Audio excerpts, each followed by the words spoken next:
రాత్రిపూట 10 తర్వాత భోజనం చేసేవాళ్ళు, భోజనమైనా టిఫిన్ అయినా ఆహారం తీసుకోవటం వల్ల వచ్చేటటువంటి 4 డేంజరస్ నష్టాలు చెప్తాను, ఒక్కసారి వినండి. అందులో నెంబర్ 1, 10 తర్వాత మీరు ఫుడ్ తీసుకోవటం వల్ల మన బాడీకి 10 తర్వాత మీకు ఎనర్జీ అవసరం లేదు. మనకి నిద్రే కావాలి, కానీ మనకి 10 తర్వాత ఎనర్జీ అవసరం లేదు. అప్పుడు మీరు తీసుకున్న ఫుడ్ అంతా కూడా ఫ్యాట్ లాగా మారి మీరు బరువు పెరిగే అవకాశం ఉంది. ఇక నెంబర్ 2 ఏంటంటే, మీరు నిద్రపోయే ముందు తినటం వల్ల మనకు అసలు స్లీపింగ్ హార్మోన్స్ రిలీజ్ అవుతూ ఉంటాయి. నైట్ టైంలో మెలటోనియన్ అనే హార్మోన్ రిలీజ్ అవుతూ ఉంటుంది.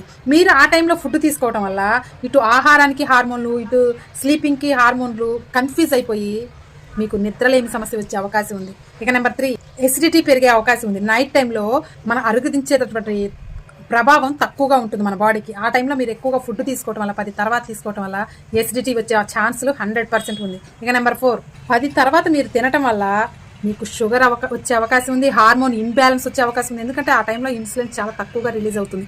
దానివల్ల మీరు తిన్న ఫుడ్ మీకు షుగర్గా మారే అవకాశం ఉంది. నైట్ మీరు ఖచ్చితంగా 7 లోపు తిన్నారనుకోండి, మీకు ఎటువంటి ఆరోగ్య సమస్యలు రావు.